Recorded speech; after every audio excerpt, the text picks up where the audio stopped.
Alright guys, and welcome back into the next part of the Zombies ranking series. In this episode we're going to be tackling one of the most influential Zombies maps ever made, that being none other than Riese. Riese is crucial not only to the final success in the send-off of the World at War DLC, but also the mode as a whole, as I would argue is the final piece of the puzzle to create what I call the classic Zombies formula that I may have mentioned in Shinonuma and Verrückt. Before I go into more detail, I just want to remind you all that this is an ongoing series, so feel free to check out the Shinonuma, Verrückt and Noct episodes and the short series which will be coming out tomorrow if you want bite-sized opinion piece videos. I just want to ask that if you enjoy this video or any of the other ones I make, please leave a like and a subscription to my channel, as we are doing really well at the minute and we are aiming for 500 subscribers by the end of the year and we're over halfway there, so let's keep going and let me know in the comments. Now let's get into the ranking and the discussion. I'm again going to start off the discussion with the positives of the map before moving on to my negatives. The first and most important thing I have to mention here is the introduction of the Pack-a-Punch machine. This is an actual game changer for zombies. No longer were your guns feeling like pea shooters by round 4 or 5. Now even the worst of the guns in the game had some usability. This was a perfect capstone of the progression in World at War Zombies. You went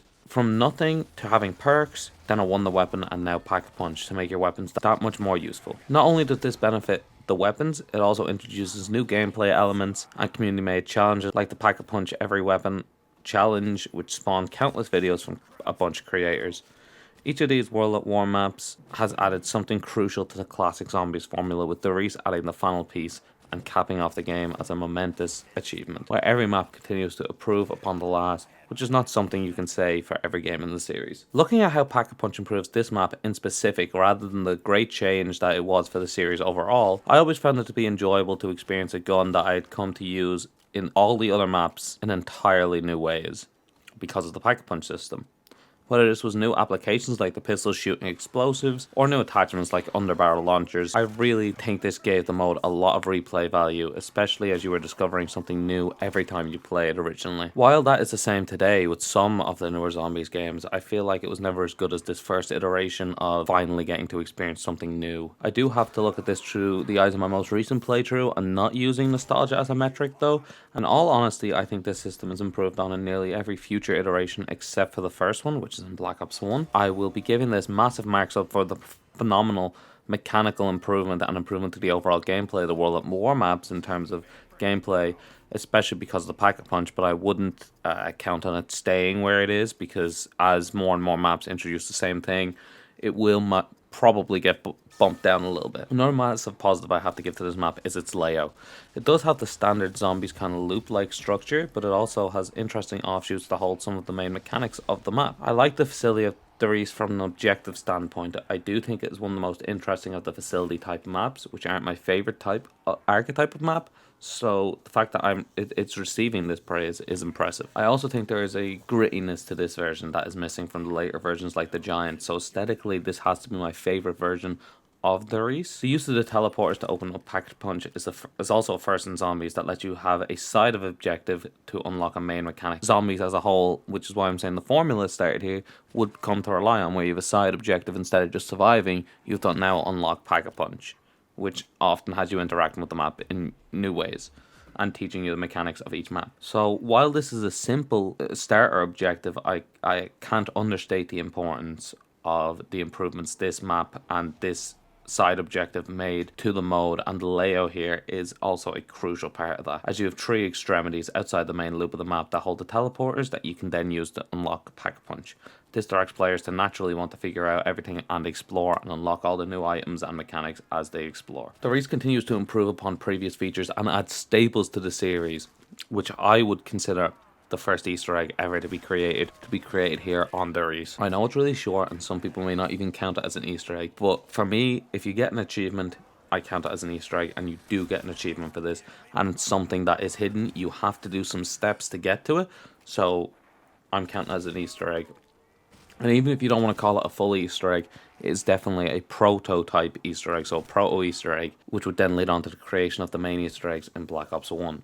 The Riese needs bonus points for this, as it is something unexpected and never really seen before in zombies for sure. It also helped with delivery of the narrative and the mystery that the zombie storyline had at the time. I know there's no real reward for completing it except the achievement, but I complete this every time I play it, especially on the Black Ops 3 version, but I do complete it on the Black Ops, on the World at War version as well. And I just think this is instrumental to the zombies DNA, and the fact that it started here just has to be mentioned. And that's also another reason why I count Riese as the birth of the zombies formula. I just want to take a quick minute to talk about the zombies formula that I keep bringing up. As I was saying, the progression throughout World at War can be seen coming into its final form in this map. As I've said, the perks from Verrucht, the Wonder Weapon from Sino Numa, and Nox's general base gameplay, all combined with the Riese's Pack-a-Punch system, come together to make the classic early zombies formula, and honestly, I think this map deserves major bonus points for that. I do have to point out that I feel this formula does go on to become tiresome, and there are honestly some downgrades made to it, even coming just down the road. Black Ops 1, to be honest, is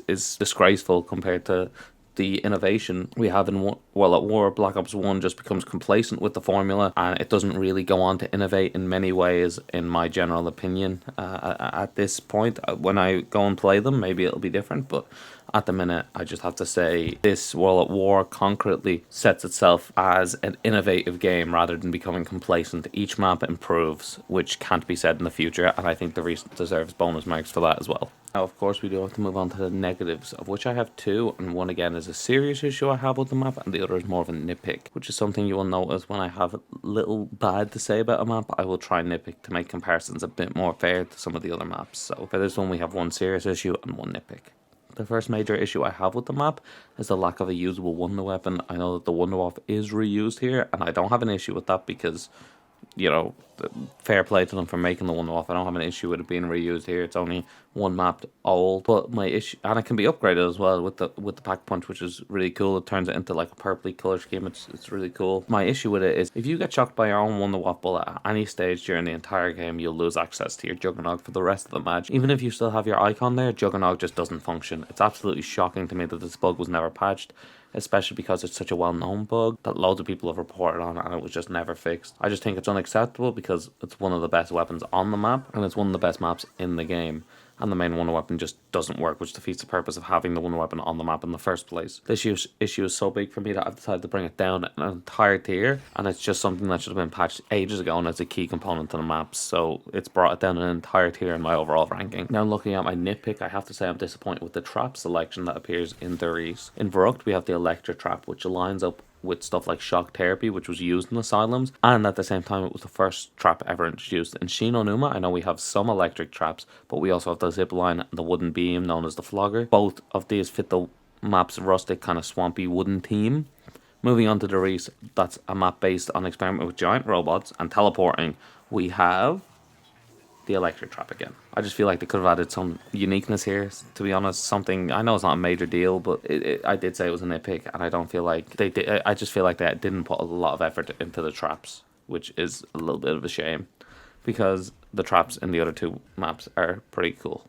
Okay, so that's pretty much it for the Riese, and that brings us to a close on World at War as a whole. Replaying these maps again just shows me the stark difference between how maps used to be and how they are now, and even seeing the increase in quality and content as they go throughout the DLC season is super interesting. I actually really enjoyed each of these maps to some degree. You can see the foundations of the zombies formula beginning to form from the very beginning, and the Riese is just a perfect end to it, a perfect capstone. With this all being said, we do need to place it on our tier list, and for the Riese, I believe we have our first A tier. Honestly, it just puts all of World at War in a nice, neat little package, and if it hadn't been for the Wonder Waff glitch, this would 100% be my favorite classic zombies map of all time. If you want to know what it is, you're just gonna have to keep watching the series, but the Riese is near the top. I will have that be said. Okay, so this one might be slightly longer than the other World at War videos, so if you made it all the way to the end and enjoyed, leave a comment, let me know, or a like even to let me know that you made it all the way to the end.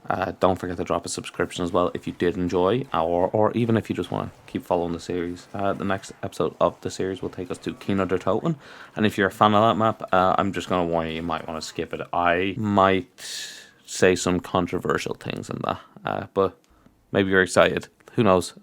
Yeah, so stick around, and I'll see you in Kino der Toten.